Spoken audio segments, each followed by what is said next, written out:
We also have a photo booth outside. Make sure you take your photo. It's a lot of fun.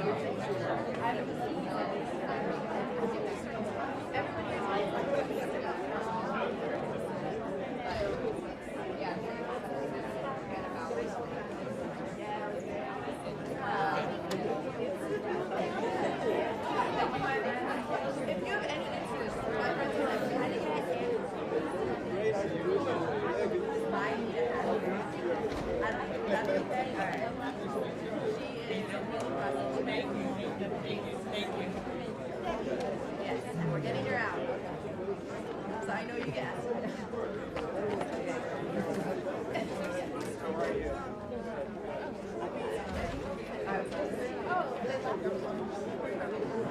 Oh, she is. Oh, hi.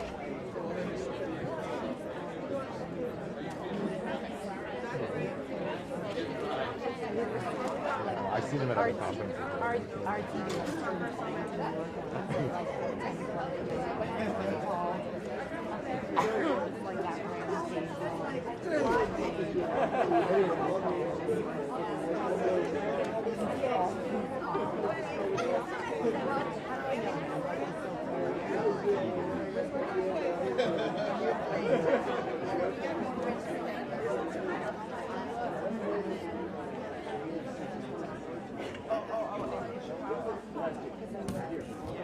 If you can hear me, clap. If you can hear me, clap. If you can hear me, clap. Everybody clap all together. Thank you very much. I like when people clap for me. Wonderful. We are going to get started. We want, in the interest of time, we want everybody to have enough time. I have the pleasure of asking the person that is very dear to my heart, and that the one that has us all in the room, and the champion in my life, the Shiro. I have the opportunity to just present her to you so that she can have a few words. But let's just give Columbia a round of applause, and let's give Kathy Bodine a round of applause as she comes. I'm here to give some other people a round of applause that we didn't get to talk about last night. Everything was moving so fast. But I just want to say that last night, for those people that were there, you saw about 25 people standing on stage that were the Beyond the Bars Fellows. And they were the people that really organized in a vibrant way the conference. But what we didn't get to mention was the staff of the Center for Justice, and I just want to mention that very fast. Geraldine Downey, who's the director of the Center for Justice, she's here. We'll just give a shout out to her. And other people whose names were mentioned last night, obviously Cheryl Wilkins and Cameron Rasmussen, but also Richard, who came up with the name, Richard Roderick, who came up with the idea and the theme of connecting the struggles. He's not here, he's probably with his daughter and his mother, and Isaac, who's responsible for an art show that you're going to be seeing outside, Shoshona, who gets us going, the administrative work, and Christina, who's working on the Education and Justice, Education and Incarceration Project. So I just want to give a shout out to all of them who actually also made all of this happen. So let's just do it. Now I'll turn this over to Sophia. Hey, good morning. How's everyone? So, panelists, we have a tough act to follow. You heard those folks who went first, right? We're just going to blow them out of the water. First, I want to thank everyone. It's amazing. Years ago, to think that we'd have this many people up on a Saturday morning was just a dream. Now it's like standing room only and overflow room, and social media. Our time has come. So I'm just going to quickly go through the names of our panelists and just ask you to raise your hand. I'm going to start with my brother and colleague, Mujahid Fareed. Next to him, and I heard this young man speak a couple of years ago. He doesn't even know I was in the audience and he was on the stage and he blew me away. John Valverde. And then we have sister friend of mine for many years, Bernadine Dorn. Woo! Last but certainly not least, Mark Maurer, who's been shaking it up in the Sentencing Project. And we're going to jump right in, and we're going to start with a focus on long sentences. People are getting sentenced to prison time in numbers that look like Social Security numbers now. And I know, I remember a judge, he was a head judge in Washington, D.C. He loved telling a story about how he had given someone 120 years. And the man said, "Oh my God, Judge, I can never do that much time." And he laughed as he said to this man, "Well, just do as much as you can." The callousness of that, and the fact that he was just so humored by it, and he was an African American judge on top of it, never left me.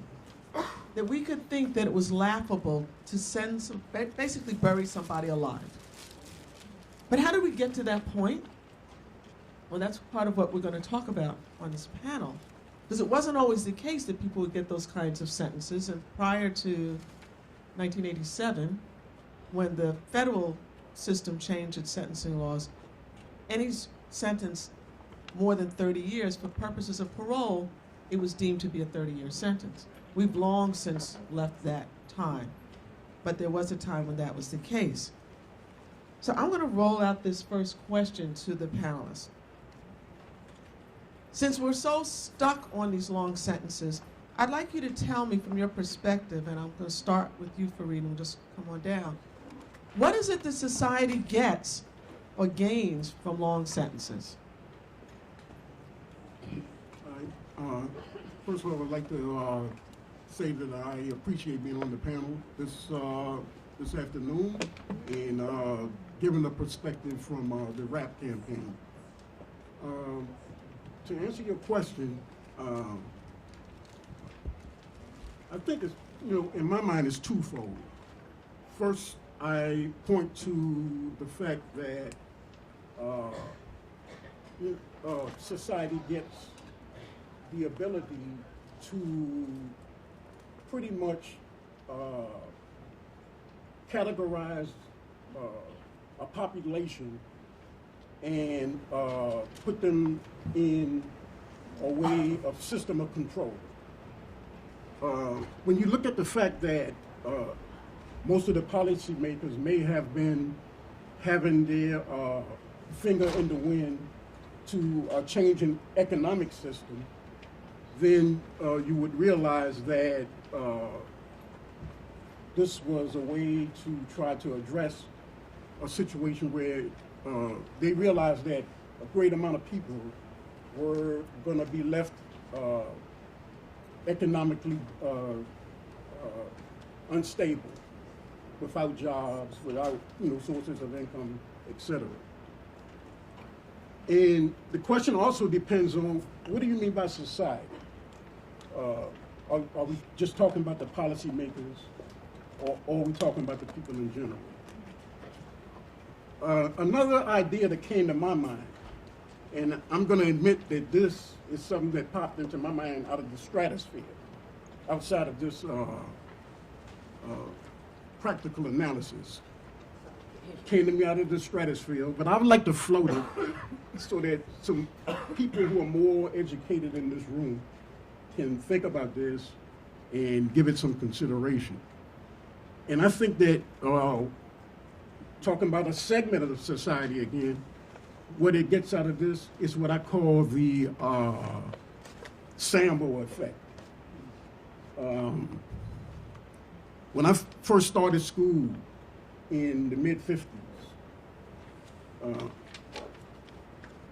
down south in Virginia, and I remember one of the first books that they gave us was a book called Little Black Sambo. And the story was about this black guy, this black kid who had very colorful clothes, hat, shoes, and an umbrella. And he was confronted by 3 tigers on the road. And what Sambo did was to offer up everything he owned, everything, in order to satisfy these 3 tigers. And the 3 tigers began disputing and chasing each other around a tree until they turned into butter. Now, I was actually too young to get anything out of that at that time, that story. Couldn't, make anything out of that. But some of the more intelligent people from our community, the elders from the community, knew what was going on here. And they challenged that narrative and had it removed from the school system, because they said that what it promoted was a docile black person. And they was really trying to reform the narrative, the whole narrative of slavery and how black people responded to slavery was to just be completely docile, give up everything you own, and let those who may have been oppressing you destroy themselves. And so when you stop and look at that narrative, it shows you why there may be a distinction between violence and nonviolence. I don't want to go there Yeah. yet. I just want to talk about long sentences. Oh, long sentences? What is it that society gets from? Here's my point. Long sentences are usually reserved for those who are violent.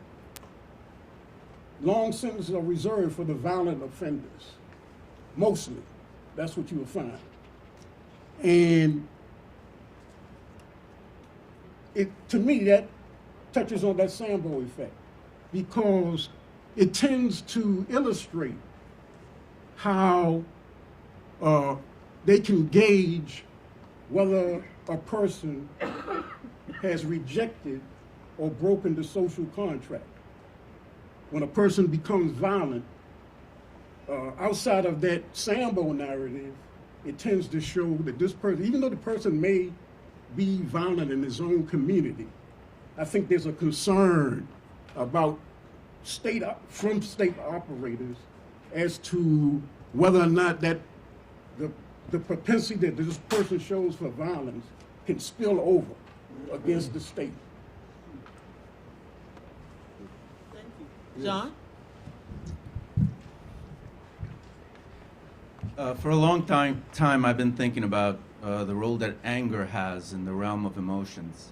And anger beyond a certain point becomes rage and turns destructive. In a similar way, punishment has its place in the realm of criminal justice. But beyond a certain point, it corrupts the individual administering the punishment, and of course, the society that condones it.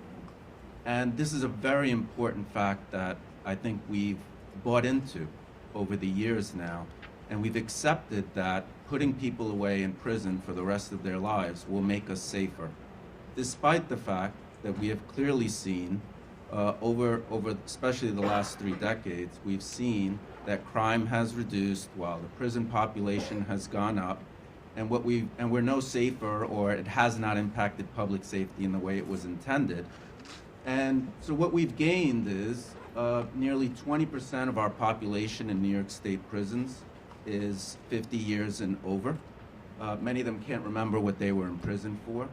What we've gained is we have correctional facilities like Otisville, called a terminal correctional facility, where we have the most people incarcerated who served at least 40 years or more in prison.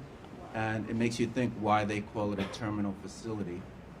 And we've gained is an incarceration rate that's 5 to 10 times that of any other industrialized nation. And I think in this particular room, we can go on and on and on about what we've gained. What we've gained is really the corruption of our own society in allowing the criminal justice system to become what it has become. So I'm really excited to be in a room today where we're committed to shifting that. Thank you, John. Bernadine? I think I want to start by just saying that in international law, there's a concept, international human rights law, there's a concept of being deprived of your liberty. And I like to start there because it makes the assumption that we have a right to liberty. We don't have to exactly dig our way out of the carceral state at the ground level. every human being is entitled to liberty, a right to liberty. It's our natural state with each other and individually. And I think that just helps me get out from, the hole that we're under, where in Chicago, within 5 miles of any given downtown place, we have Cook County Jail, 9 to 10,000 African American and Latino young people locked up every day. Over the course of a year, something like 1 million people going through there. I mean, and the rest of the city goes on as if that weren't happening right there. So that starts me. Then I think we want to say that what does society get from long sentences? It's America. It's racialized, institutionalized, a punishment economy. That's at the core of it. The Brainiac panel in front of us gave us lots of data for that, so I won't go backward to that. We also have, a deindustrialized, globalized economy, and there's no question that there's a reserve army of labor, as Marx would have said, right? So, or as Marx said. So we have, we're putting people, in the military, permanent war, gigantic military, churning young people through that. We haven't talked enough, I think, about the permanent war and the connections and the other side between the prison nation that we have and that use of young people and their labor in that horrifying way.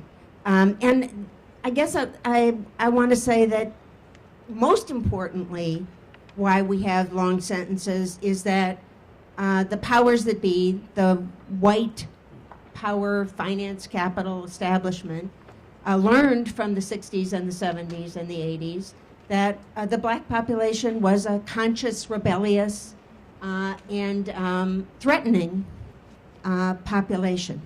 And that the conclusion from the civil rights movement, the black freedom movement, the Panthers, SNCC, Drum, all the organizations in labor organizing and so on that was going on at the time, black feminist organizing, was, this is a volatile population. And we are going to contain it, suppress it, assassinate it when necessary, lock it up, not let it grow, separate it from the communities, and also in the context of that, depopulate and weaken the communities from which people come. Okay, so why do we have such a zeal to punish, and particularly in terms of long-term sentences? If we take it at sort of face value from what the criminal law says, what political leaders say, what an individual judge may say in a particular case in imposing a life sentence, a long sentence, or whatever, I think there are usually two justifications that come up. One would be public safety. Many of these people have committed serious crimes, therefore it's necessary to incapacitate them for a very long time to protect the community. And the second rationale, I think, is usually they are deserving of this type of punishment. These are the most serious crimes in some cases, therefore they need to be locked up for longer periods of time than for lesser offenses or so.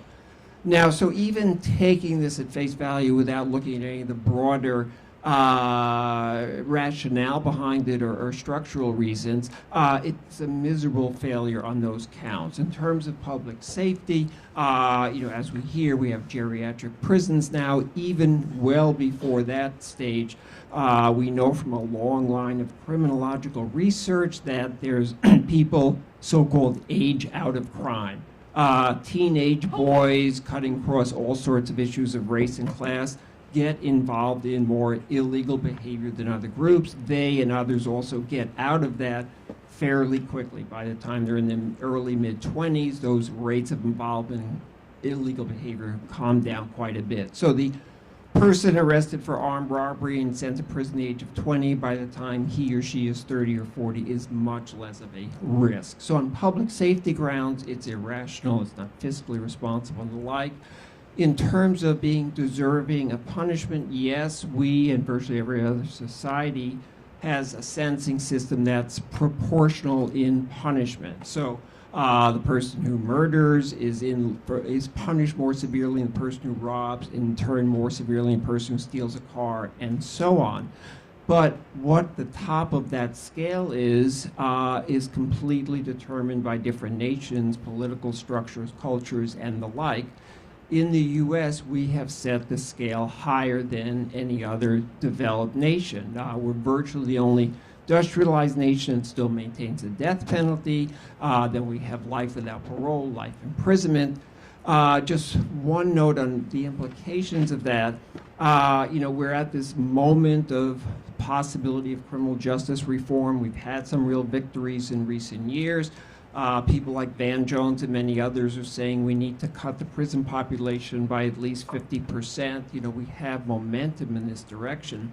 The challenge is, one of the many, is that many people are identifying this as, let's get rid of the war on drugs, and that will deal with mass incarceration. And that is a very important part of it, but that will not get rid of mass incarceration. As we speak today, 1 of every 9 people in prison is serving a life prison sentence. 1 of every 9, 160,000 people. Nearly a third of them are serving life without the possibility of parole, and of those who have the possibility of parole, that's getting increasingly difficult in many jurisdictions. So unless we can take on this excessive nature of sentencing policy, we're kidding ourselves if we think that we are going to end mass incarceration in any reasonable amount of time. Thank you. Well, so far, none of you have told me anything that society's really gaining from these long sentences. Not that I'm surprised. But many of you alluded to this issue about violent versus nonviolent. I think, Mark, that's kind of where you were going on talking about the war on drugs. So I want to bring that topic up. A lot of the early organizing around reforming the Rockefeller drug laws here in New York and other parts of the country that took on the war on drugs started drawing this distinction between, quote unquote, the violent versus the nonviolent, and I hate this word, but I'll use it because it was part of the phrasing, offender. We don't use those words, but that's in the unenlightened times. So what do we gain, and why do we have this distinction of violent versus nonviolent, and where is that actually going to take us if we're serious about challenging mass incarceration? And I would put out the challenge that just cutting this prison population by 50% is woefully not enough. There was a time when the entire population of the prisons was 190,000 for this country. So if we're talking about cutting the prison population down to something realistic or eliminating it, 50% is far too low. But that's enough from me. Let's go to you, Mark.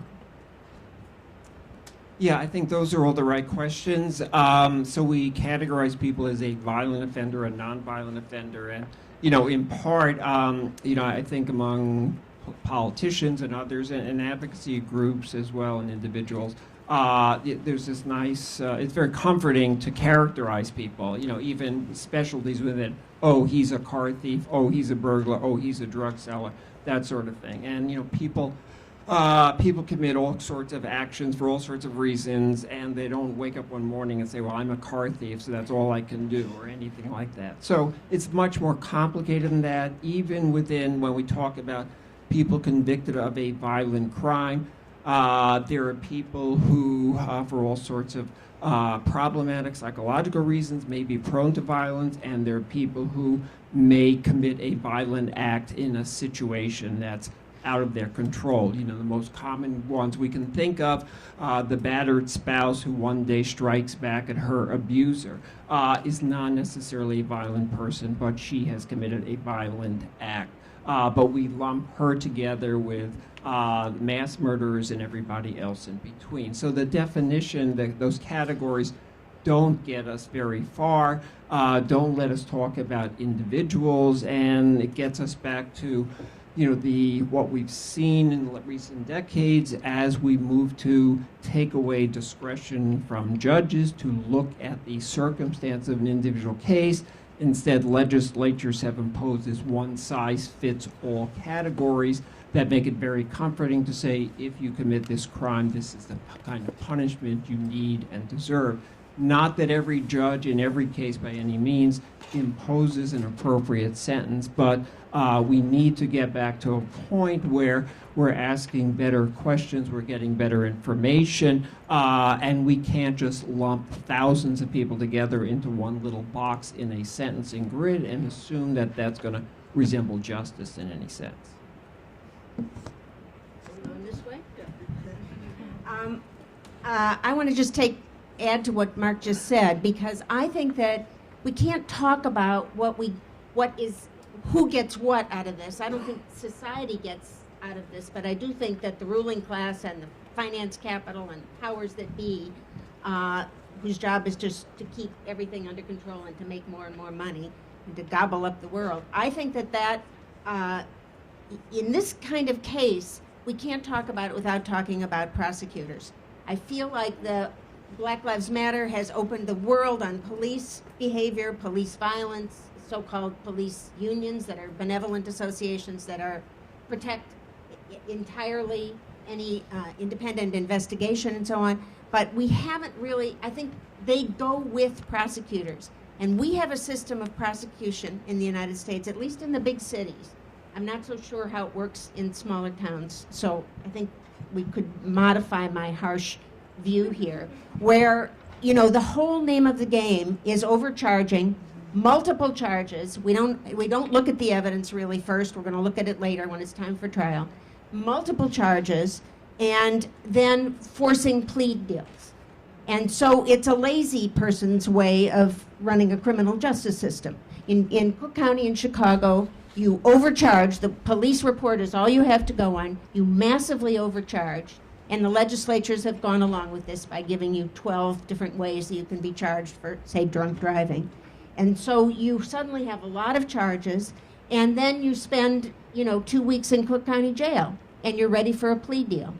That's really how it works. And then you plea. So where's the violence, nonviolence in there? It kind of goes away, or at least it blurs. You overcharge. It'll include some misdemeanor charges that include violence. It'll include some felony charges that are soft felony charges, but you don't need evidence to make that system work. And this is why the new movement, kind of the new push for no cash bail, I think, becomes so important. If you're not locked up, if it's not just a question of class and access to money and access to getting yourself or your loved one out of jail right away, then you have a different, if the only question is, are you going to turn up for trial, and are you going to not, be a huge menace to society in the interims? Those are your only two questions about letting somebody out. And there's no reason with the technology we have that we shouldn't be letting all of those 9,000 people at Cook County Jail out pending trial. So I think that would make a huge difference here. I think also we can't underestimate the importance of racialized fear and fear-mongering in this culture. And I'll go back again to the earlier panel, because I think you take the Central Park jogger case, for example, right? With Trump taking out a full-page ad calling for the restoration of the death penalty in New York, with liberal journalists from the Village Voice and everyone else calling for their heads of these predators, these wolf packs, these animals, these gangs. Now we know, 15, 20 years later, after they've collectively, these young men served 30 years in prison, and everyone was satisfied that, the horrible crime committed against this white woman jogger was vindicated, then suddenly it turns out they're not guilty, right? And the actual person who committed this crime has a conversion in jail and tells the truth, and everybody gets to re-examine it. And of course, by the way, the prosecutors, 2 women prosecutors, never agree with the fact that the police and everyone else, the judges involved, said that they were wrongfully convicted, these young men. So, you have a whole paradigm there to look at that is much more time than we can take. But I think that cultivation of young people of color as predators, as animals, as dangerous, as fearful, we can't underestimate the cycles of creating fear. And as somebody said earlier, 911, the Islamophobia that is cultivated now constantly, the immigration phobia, these all add to that. It's tough not to repeat some of the things that have already been said. So it's always an interesting challenge when you're on a panel. And I think I'd like to take the practitioner's role in this particular response. I think when we think about connecting the struggle or connecting the dots of the work, what's been helpful for me, I'm with the Osborne Association, what's been helpful for me is to think about this continuum. What happens when someone's in their community that shapes who they are the day they commit a crime? What happens to that individual while they're incarcerated? And then, of course, what happens, the question earlier, what happens when they're released and they go through their reentry? And it's important that when we think about ending the era of mass incarceration, that we're at least thinking in those three buckets where we can inject ourselves in our best practices and our commitment and our love, as was said earlier as well. And so for us, about 50% of our staff are formerly incarcerated. So again, I appreciate the first panels. We keep giving shout outs to the first panel. Really acknowledging the role that formerly incarcerated people can play in this conversation, have played in this conversation, will play in this conversation. And as a formerly incarcerated person myself, who served 16 years in prison for a homicide, Sophia, I am a violent felony offender, according to the label. I see this as a punishment rehabilitation scale question, right? I think, and we have to be very careful about this, and this is very personal for me, I think violent offenders are classified as irredeemable. They cannot be reformed. They must be kept in prison the rest of their lives. And we have to challenge that notion as human beings.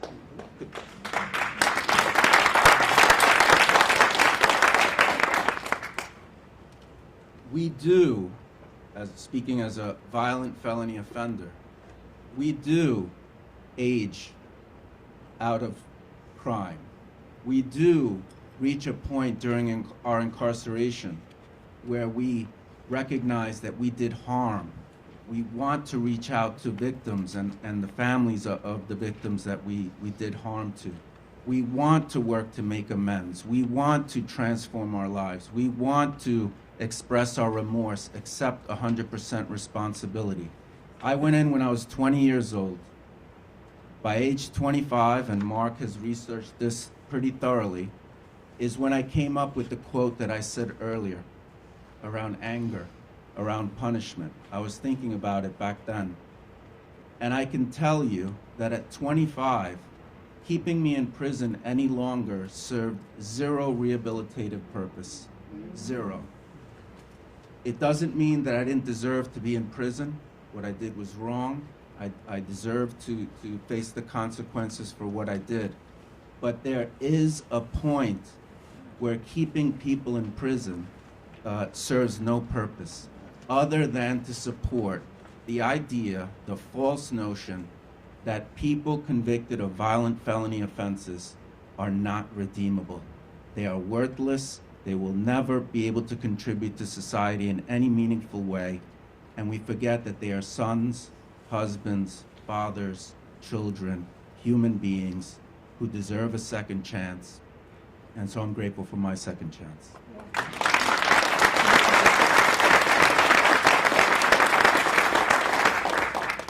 Reed, do you have anything you'd like to add to this? Yeah, I would just like to add to the conversation that was already had that I agree with those who take the position that the system is not broken, that it's doing exactly what it was intended to do. And when you look at it from that angle, then you would understand a little better this distinction between the violent and nonviolent offenders. We already heard the numbers. We know that there's no possible way to seriously decarcerate by focusing on nonviolent offenders. But yet we still see the policymakers refusing to move from their position.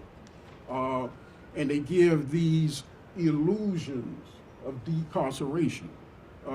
New York State is a classic example of that. Here in New York, for example, over the last 10 years, the overall population has decreased by 23%. And the governor is getting a lot of kudos over that so-called decarceration over the last 10 years. But over that same period of time, the population of people 50 years and older has actually increased by 81%. So there was an inverse relationship. And it's all a result of basically this distinction between the nonviolence and the violence. And it makes no sense because we have in New York State about 9,300 people in prison who are 50 years of age and older. A substantial amount of them have served 10 to 20 years beyond their minimum term of imprisonment. So people with 20 years are now approaching 40 years behind the walls. I myself, I was sentenced in 1978 to 15 years to life and wasn't released until I served 33 years. Went to 10 parole boards. And I always point out before that first parole board, I had made major achievements, earned 4 college degrees, etc., but none of that mattered. And so this distinction between violence and nonviolence allows the policymakers to hold on to a penal system that is used to address most social problems and promote these illusions that they want to decarcerate. Thank you. You know, one of the things that I love about moderating is that I get to not only sing with the choir, but have an audience that's all part of the choir. But now I'm going to pose a question that's going to shake things up a bit. And some of the choir members may leave, not the ones sitting up here with me. So we've had this discussion about violent versus nonviolent and what is the real utility of that, and John makes a good point. After he'd served 5 years, there was no utility to the rest of the time that he was behind bars. We haven't even talked about the cost of keeping people behind bars, how much that is on an annual basis, and that it goes up. But there's a lot of people who aren't in this room who are not part of the choir. And they say, and it has some resonance, are you telling me that if someone rapes and murders a little girl, that they shouldn't be classified as violent and that they shouldn't be incarcerated for a long period of time? Okay, now I'm just going to let that sit with you for a minute.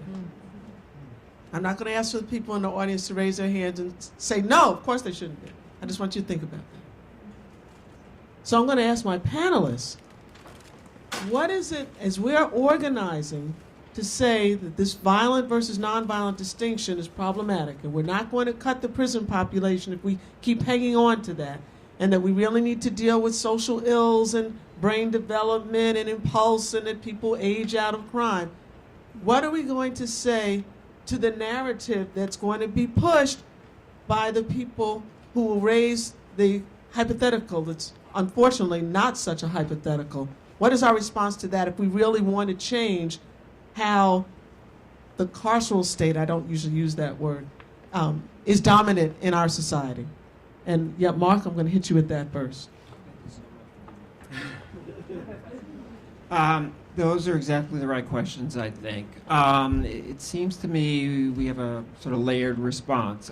First, of course, we all care about safety in the community. It doesn't matter where we live, who we are, and horrendous crimes like the one Sophia describes are something, just shocking to all of us. So we need a safer community. We also need accountability for people who commit horrendous acts like that, and we also need to and have some understanding of where that action comes from and what does it take to keep the community safe.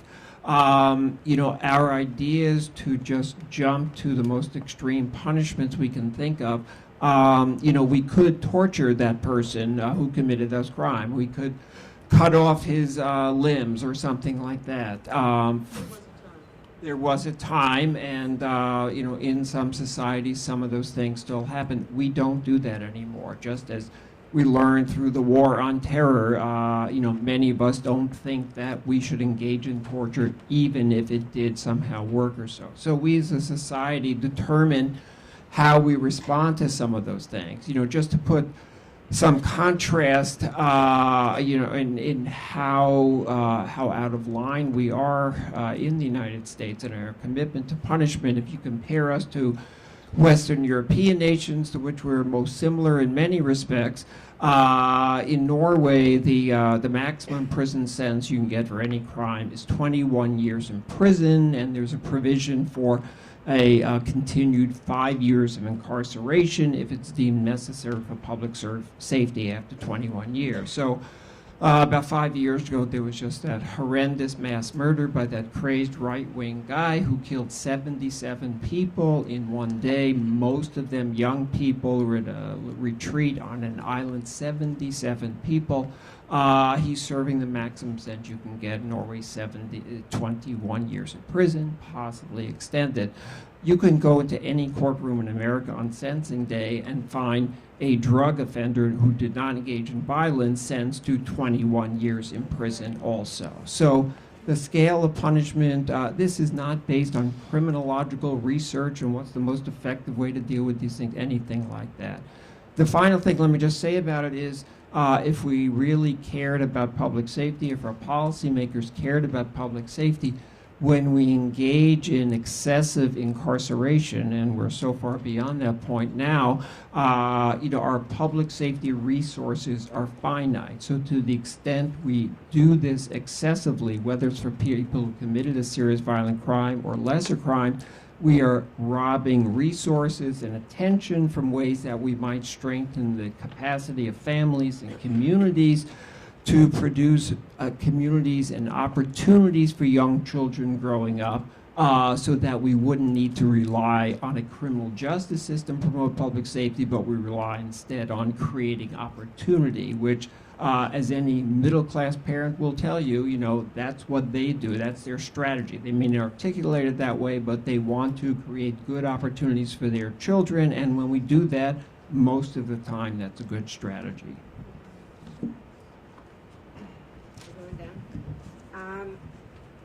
Let me just take off on what Mark just said. The difference between white families with resources in the United States have a lot of alternatives and don't find themselves generally, short of murder, trapped in the violent, nonviolent dichotomy. And what do they do if their kids get into trouble? I mainly note the children's rights side of this world, but what do they do then? There's a lot of alternatives, it turns out. There's psychiatric institutions and care. There's locked facilities for a period of time. Turns out it's a very short period of time till you downsize and move into another category. There's, military schools and certain kinds of private schools in which their kids can be sent, where the troubled kids go, and then have a path to the Ivies, actually. There's, fights. There was a famous struggle in the Winnetka, in the suburbs of Chicago, in which you could have compared it to the Central Park jogger kind of, what was it called, wilding, at the time, except it happened in an all-white community, but also in a park, and it was a tradition of harassment and initiation, violent initiation of younger girls in this situation. What happened to those kids? Their parents paid restitution. I mean, they were charged because it was such a splashy story and there was videos. But they were charged, but the charges went away and they all went to college in the fall.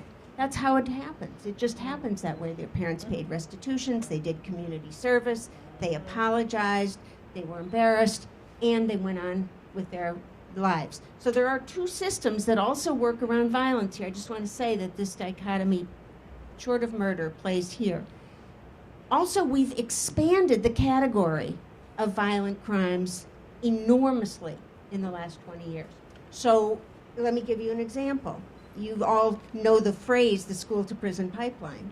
But there was a time before 1995 where actually kids in school, by and large, I know huge racial and economic and class differences, but by and large, when they got into a fight or serious trouble or sexual assault, went to the principal's office, parents were called, resources were brought in, there were counselors in the school, whatever led to the fight in the lunchroom was resolved, with punishment, but with punishment that was age appropriate, offense appropriate, and so on. Now we put police in schools. We decided schools were a site of danger. We put police in schools, and guess what police do when they're in school?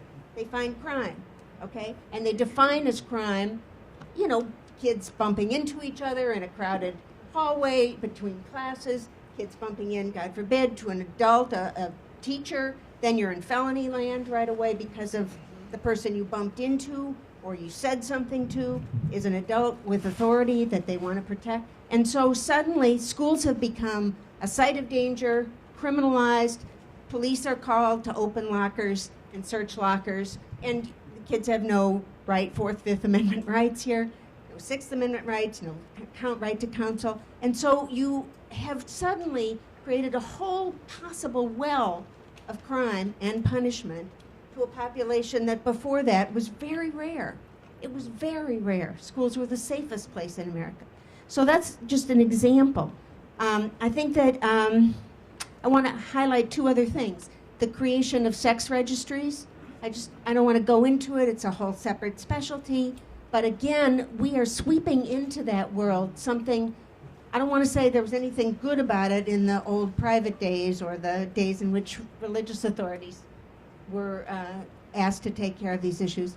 But we have expanded the notion of what's a crime here beyond imagination and given people lifetime sentences as a pariah, as an outsider, as somebody who should never live in the community or live within so many blocks of a school or a family or a neighborhood or a park or anything like that. Then there's also the homeless population being criminalized, a massive homeless population, right? Majority families, majority with young children with them. And again, in the harsh conditions and the communities that exist that are homeless, they're not shelters, they're homeless places under bridges, under freeways. I can show you 10 of them in Chicago. They're encampments, massive encampments. In those places, police are patrolling and things that wouldn't otherwise be criminalized. Last, I just want to highlight for you the crime of felony murder. No other nation, I think one other nation has copied us, but maybe Australia, but we have no other nations in the world that have this crime of felony murder. For juveniles who are sentenced to life without possibility of parole, of which there are over 2,000 in the United States, only the United States has this crime, life without possibility of parole, assigned to somebody under the age of 18, for an offense they committed under the age of 18. In that particular thing, more than a quarter, almost a third, are felony murders. That means that the young person themselves did not commit murder, but they were involved. Involved 3 blocks away in a car that drove people to the drug site where the incident happened. Involved without a weapon, standing outside on the street as a lookout. Involved in some way that the state could prove, but they themselves did not commit murder. Now that's an insane example of making something a violent crime, the most violent crime, a murder crime, that isn't anywhere else in the world. So I just want us to look at these examples to see, not that the child who was raped isn't one way to talk about it. So far, nobody's given me an answer to what I'm going to say to these people. Our choir's going down. Okay, but I'm telling you how it's used that multiplies it fourfold. Okay. Okay, before John and Fareed follow up, we still have this pressing, hanging, heavy question in the room. And there are many people who feel that if you have been convicted of a crime as I described, or one equally as troubling, that there's a responsibility that needs to be taken by the person who's been convicted of such an offense. And are we, as organizers and activists, owning that? And how do we address it in our efforts to challenge mass incarceration and mass criminalization? No pressure. Again, I'll put the practitioner hat on. And first, we have to be clear. We are not going to end the era of mass incarceration if we don't include people with violent felony convictions. That's clear. The numbers show it. We can let all the non-violent drug offenders, or however we label people, go, and we would still have an incarceration rate that's unacceptable. So yes, the strategy of let's look at drug offenses, let's reform that, let's let those folks go. Yes, talking about children of incarcerated parents as a way to bring attention to this issue is another strategy that's been used, I think, effectively. But the bottom line is we need to get to this violent felony offender conversation, and we have to address it. And what I can say to it is, and what we have not really discussed deeply on this panel so far, is the effect of trauma. And when I can tell you that, yes, there are the most heinous offenses that you can think of. When you stop and you examine that individual, the offender, and you really break down and work through the sources, the factors, the trauma, what affected this individual that led to the commission of this crime. I think there's something there that we need to build on. I think I think about this a lot in our work. I see our young people. We're on Rikers Island. We see 16-year-olds on Rikers Island, and we have a society that convicts them as adults and puts them in our system. They're children.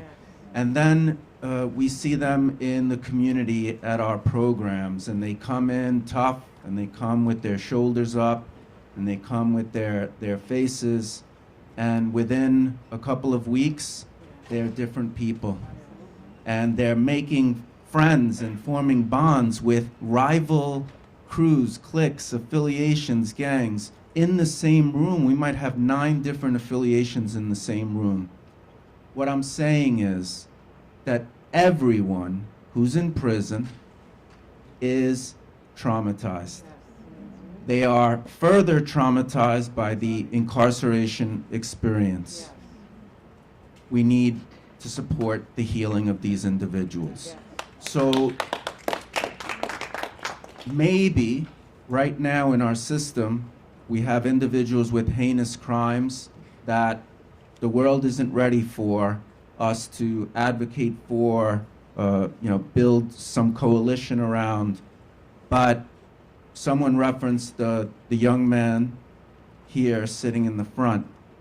And if we don't start addressing the fact that the criminal justice system and the policies that we've incorporated have, someone said genocide, have committed genocide on our communities of color, that our communities of color and our society more generally, which has been one of my themes today, is corrupted by this spirit of punishment. We are traumatized, hurt people, that's the truth. We see it all the time. How do we build the trust, the relationship, the rapport with our people and our communities to begin the healing process so that this 12-year-old young man will live in a world that's different and will have a very different criminal justice system.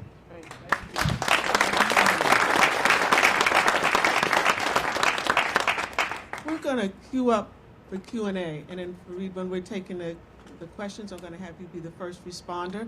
But as people are queuing up, and it takes off from what John was saying, President Obama is going to be the first U.S. president to visit Cuba on March 22nd, and it's a historic thing that he's going to do. Now, why he's motivated to do it, many people say, and I think he thinks so also, he's going to tell the Cubans how they ought to do things. I'm really hoping that he'll spend a little time listening, because if he spends some time listening, he may learn that in Cuba, if someone is accused of murder, the very first thing that happens is a complete psychosocial evaluation of that person to understand whether or not they have any underlying trauma and mental health issues. Because it's understood that if someone would do something as horrific as taking somebody else's life, that there must be some very serious underlying reasons, and that those causes should be addressed, and that the solution isn't to put them in a cage.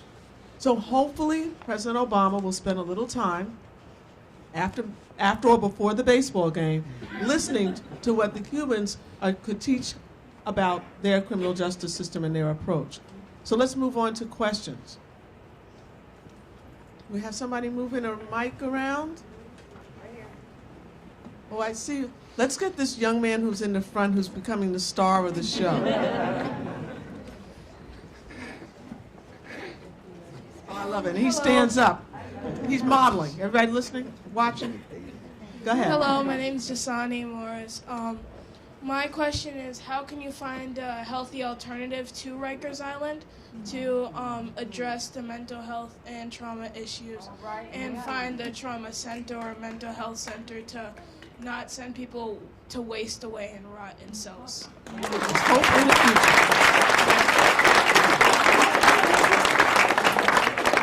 future. Three? I think in order to develop those type of facilities, it goes back to the question of punishment and how this society is geared toward either accelerating or perpetuating punishments. Until we can really get to the root of that, I think that's always going to be a problem, what goes on inside these facilities that should be designed to help people heal. I just want to say that just about no one, myself included, want to see dangerous people in the community.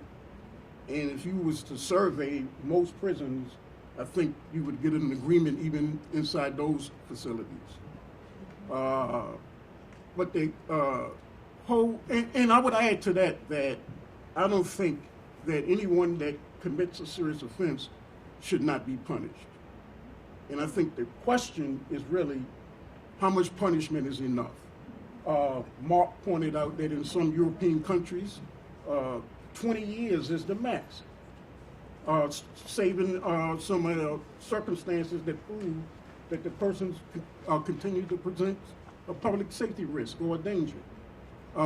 Here in the United States, 20 years is considered a slap on the wrist. We recently have had quite a few people that have just come home after serving 45 years. And so, and these are people that had 20-year sentences, 25-year sentences.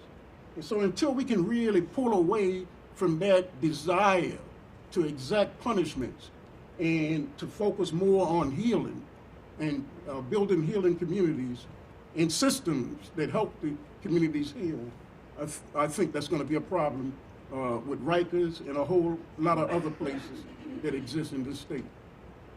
Okay, thank you. Then let me get a sense, when do we need to end? 110. 110, all right. So what, I got that. Not 111, 110. Okay. So what I'm going to do now, let me hear 3 questions so that we can stack them, all right? And then we can get some input from our panelists. My question is really to ask Bernadine, what are the lessons from many years that you've worked inside of the juvenile justice category with juveniles for trying to take on the issue of violence? And what are the lessons for the discussion we're having today about taking that on with working with adults? Okay. You'll hold your answer to that in a minute. Okay. Next question.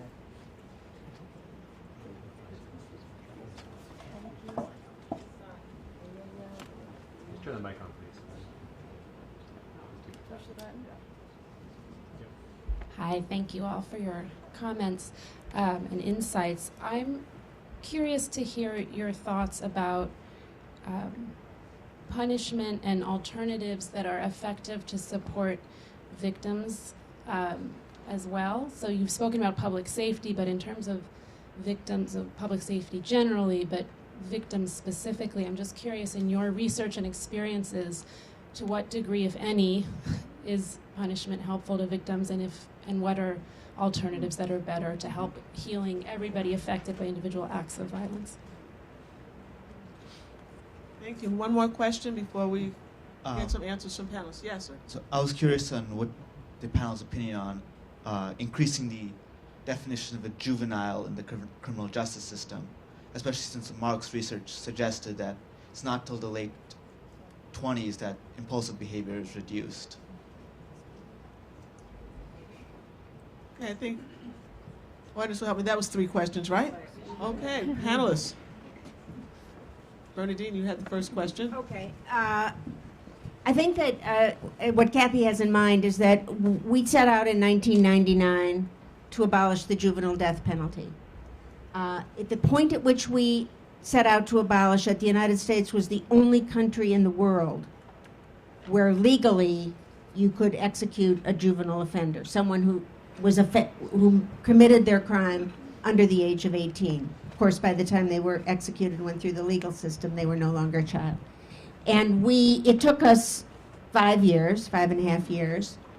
Supreme Court abolished it in 2005 in a decision called Roper versus Simmons, which is, I have to say, I don't want to rave much at all about the U.S. Supreme Court, but in this opinion, it's worth reading. It's really a gorgeous opinion, both about developmental issues of young people and when young people mature, and what the characteristics of adolescence are that lead to risk-taking and crime, the possibility of crime, particularly among some ages, and how much you can grow into your own humanity, as the Supreme Court actually said, as you age, which is an example that you both gave from being in prison. So we did a couple of things that I think might be useful around this campaign. One is we did emphasize, although there was fights among us, this was a small group of people. The we I'm talking about is a big we, but a pretty small group of people across the country.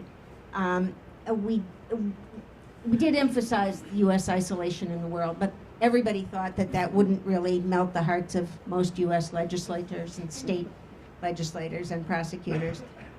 So we made several other arguments. One is it's based on the idea that you are more than the worst thing you ever did. I think that's a core of what you both were talking about. It's the question of dignity. It's an important notion that even a terrible crime, as you posed, Sophia, a terrible crime, that person is also other things. They are still somebody's child. They are still a neighbor. They are still a cellmate. They are still somebody who, is doing art work in the boredom of their time, being deprived of education and so on. So that's critical here. We tried to get clemency for the people who had death dates, state by state, person by person. And we did that for about 2 years. And one of the things we did was try to make that person and their crime, without glossing how terrible the crime was, memorable, individual, unique, special. And so we described their circumstances. We described them at that age. We got pictures of them at the age of the offense, as well as now. We had parents and neighbors. We had victim families, just to go into the next question. Victim families against the death penalty has been a very powerful movement in the United States. And they're very powerful allies of ours in trying to end life without possibility of parole and life sentences for kids. Again, U.S. is an outlier in the world. So I think that part of it became very important work. We also reached out to the Vatican. We reached out to bar associations from around the world. We reached out to it was totally racialized, as it always is. And we reached out to the NAACP, the Legal Defense Fund, organizations that had troops on the ground in each state where we went to. And we built coalitions of child welfare advocates, teachers, people who work with children, nurses, physicians, psychiatrists, psychologists, all of whom built, so we built a coalition, we organized, to go back to the first panel, we organized, and some of it was shaming, some of it was individualizing and taking a case at a time, and some of it was developing the psychology and the growth patterns of people and what happens. I think it always applied. We also made a decision, last thing I want to say, is never to go into a state and try to abolish the juvenile death penalty if it was possible to abolish the death penalty for adults. We never wanted to raise money that conflicted with total abolition of the death penalty. We didn't want to, say these are the good kids, let's save the kids and forget everybody else. So we really tried to be straightforward about what we were doing. We never put a teddy bear in the death chair to make it look like what it wasn't. We tried to say how harsh the crime was. If it was, there was one of the 56 people on death row who had been juveniles at the time of their crime, who was probably innocent, who was actually executed during this period of 5 years in Texas. Long story, interesting story, but because the person who died, who was accused of killing, was a very powerful relative of a very powerful federal judge. So we couldn't overcome the community support for that young man at the time. But anyway, I think that in 2005 that was abolished, and we moved on to death in prison, which we consider another form of the death penalty, sentencing somebody under the age of 18 to die in prison. Never redeemable, not a person's dignity. So that's the story. Thank you. Mark, John, Marie? Well, just quickly on the question on punishment, meeting the needs of victims and all, and despite all the talk we hear from leadership and all that about victims and the justice system, the justice system does very little for victims directly. Yes, there's more than there was 20 years ago, and there's some restitution programs and the like or so, but the core process itself, we're trying to decide guilt or innocence, and even guilt may or may not correspond to what the person actually did. And that's supposed to make the person feel better, that, the person was found guilty, and maybe it does make them feel better in some cases, but it doesn't deal with the trauma that often accompanies the experience they had, with the loss, with financial or in other ways or so. So, the clear alternative in recent decades has been restorative justice, as trying to have a different model of meeting the needs of victims and the people who victimize them as well, and doing that. And one of these sort of friendly critiques of restorative justice has always been, well, it's fine for the cases they're doing in many jurisdictions, it's for teenage pranks or very low-level offenses, but what about more serious offenses? And that's why I think it's so inspiring, those of you there last night, Danielle Sarit, and the work she's doing in Brooklyn, where she's taking the restorative justice model and saying, why shouldn't this apply to people who are charged with serious offenses as well, and the people who've been victimized by them too. And so, I think that's a direction we want to be thinking about. How do we expand these good models, but take on these very difficult cases too. I'll do my rapid fire.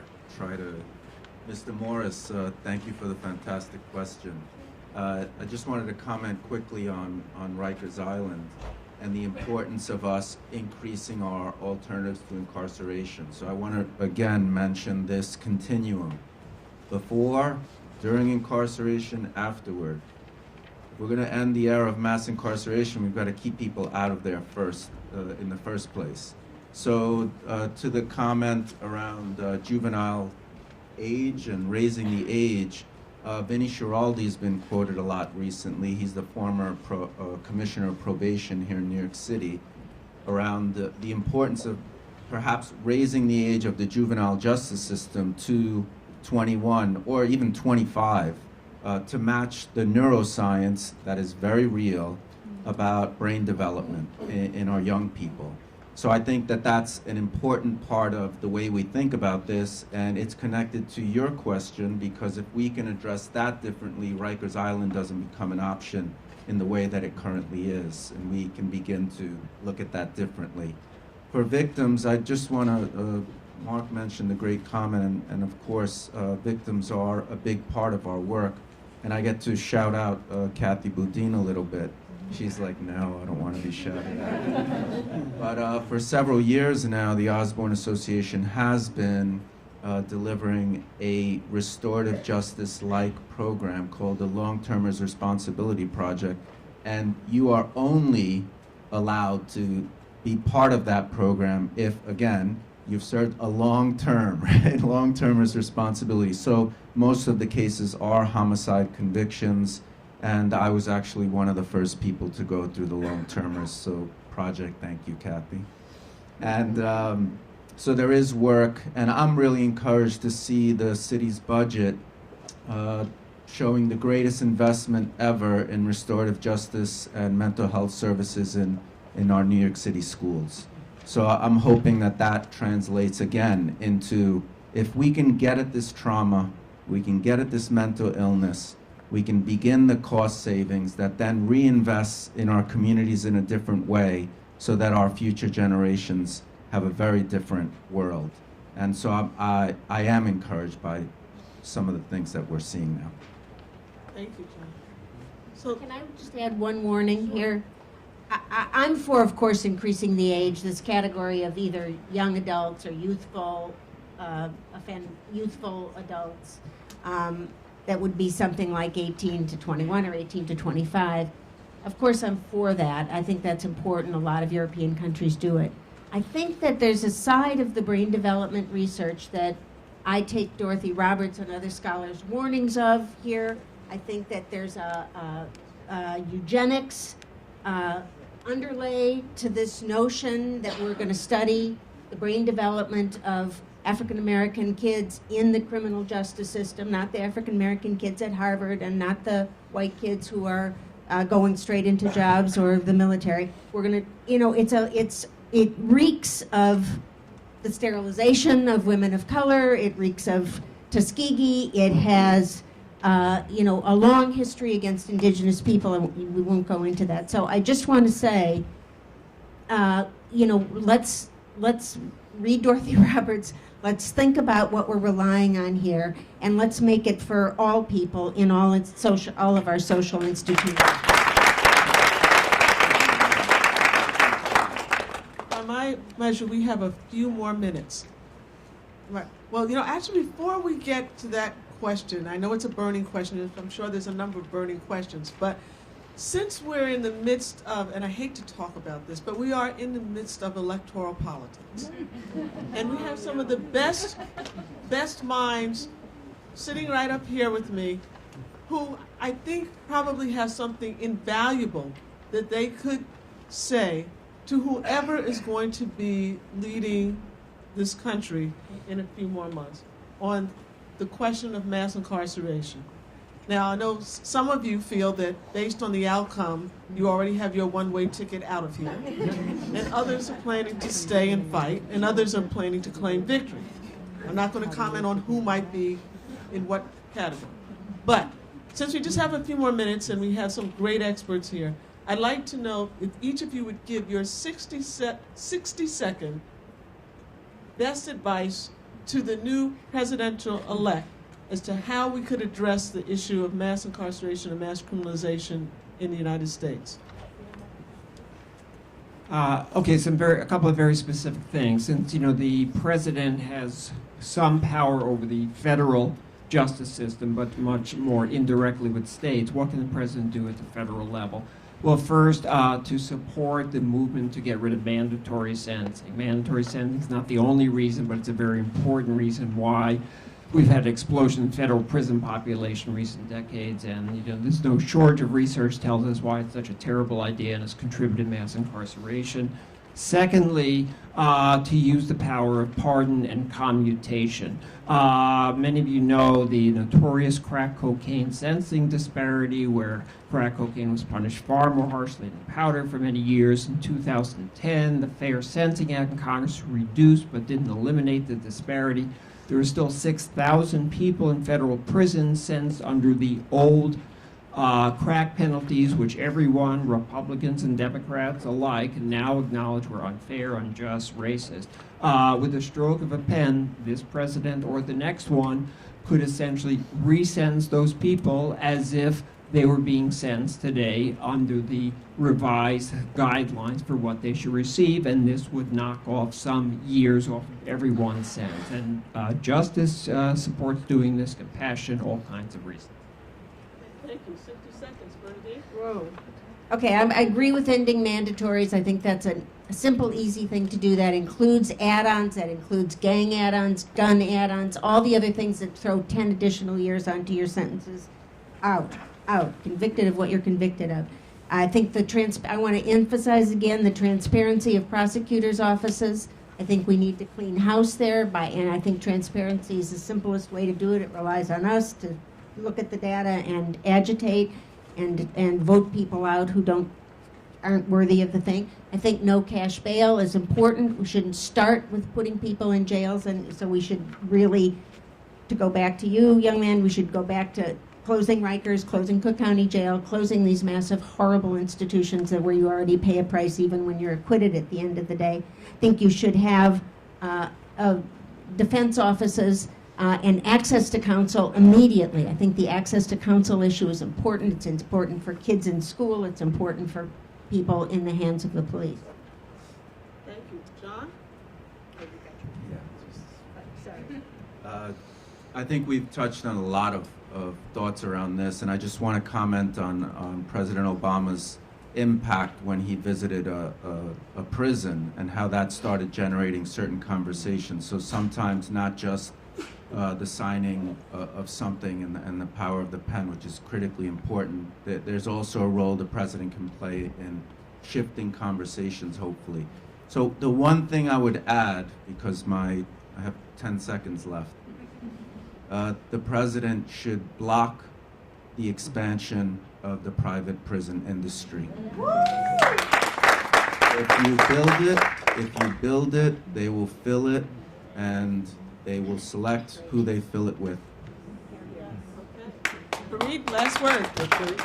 I would encourage the president to promote and adopt a policy and practice of providing everyone serving long sentences for violent offenses to have an opportunity for a second look after the person has reached a certain age and served a definitive amount of time behind bars. So you just heard from the new cabinet. Please join me in thanking them.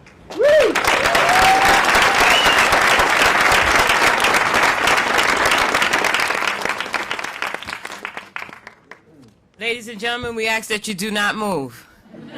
Please do not move. First of all, let's give both panels a round of applause. You've heard some spirited information. You've heard some new terms and terminologies. If you're like me, you've written them down so you can go back, because we can't really decipher everything that we've learned this morning right now. So we're going to break that out into sessions this afternoon. But I think I want to say something to the young woman that's standing right there. She asked a question about people being able to get a job when they are coming from incarceration. Young lady, I'm so happy that you are in this room, and I see that you are with a bunch of other young people. Could everybody who's 18 and younger please stand up?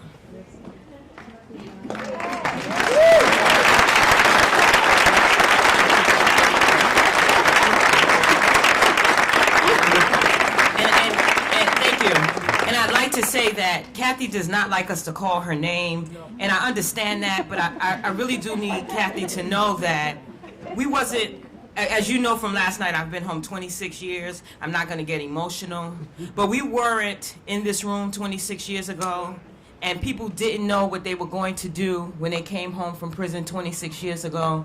Young lady, there are avenues. And there are people in this room that can explain those avenues to you. We have some celebrations. Also, to be in a room with Angela Davis and to understand last night, for me, the first time, that Kathy Bodine and Angela Davis were in the same class. Imagine, exactly, who was that teacher? You know, I mean, Every year that we come, I've been here. Every year we learn something new and something different. And for me last night on the way home, that really stuck out for me because now I'm in the room with both of them. And for me, yes, 26 years is a long time, but I still don't know it all. That's why I appreciate John still helping us understand what that struggle is continuously. And also, Dr. Divine Pryor is in the house. Everybody look over there and say hello to Dr. Divine Pryor. I just did that just because. So I want you to take out, if you have this or if you know that you have it, I just need a second to just take this out for it, because this is important. And sometimes you go home and you just put your stuff away. I want you to meet the fellows, right? And at the bottom of this paper, we have Cameron and Kurt James. Let's give them a round of applause as well. What I want to know about this paper is who's the photographer, because don't they all look good? Right? They all look good. But right now, we're going to have Marsha come and we're going to have Miss Chaplain Brown come because they have a few announcements before we go to lunch. Give them a round of applause. I want to thank everybody for being here. Your presence is just awesome. And if you haven't, I'm part of the organizing workshops for the Beyond the Bars tomorrow. So as we've been digging deeper all day about this intersection of connecting the struggles, if you haven't registered, we're almost at max. But tomorrow we engage more intimately, interactively with some of our panelists who'll be hosting more intimate circles workshop-wise. So we have live art, we've got yoga, we've got all these people who are doing this critical lens of mass incarceration, and we want to connect each struggle. Jamal Joseph is also doing a workshop, so if you have not signed up yet, while we are almost at max, I encourage you to be a part of it, be in the moment, be in the change, and I thank you all for coming out.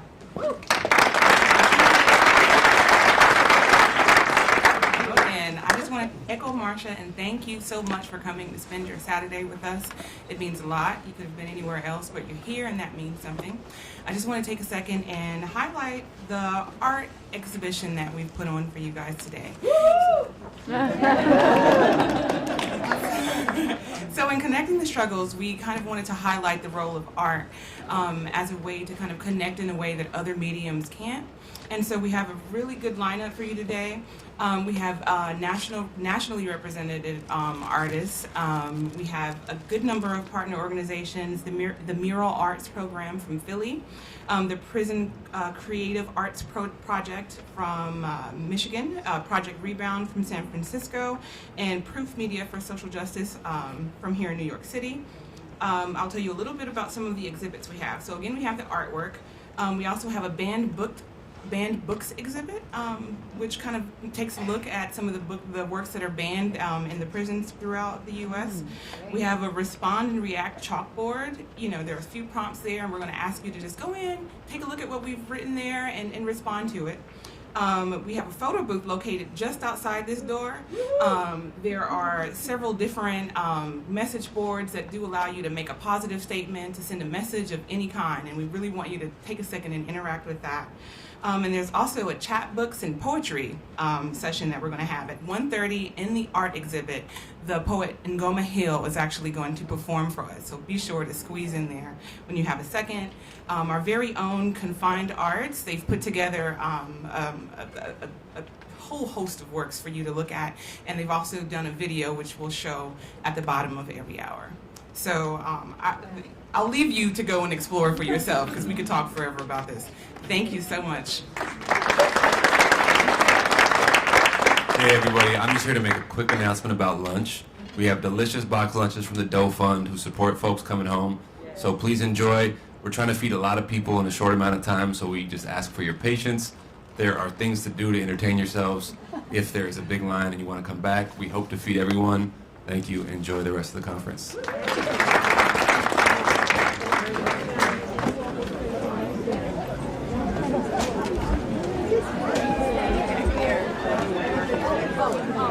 Any breakouts, like really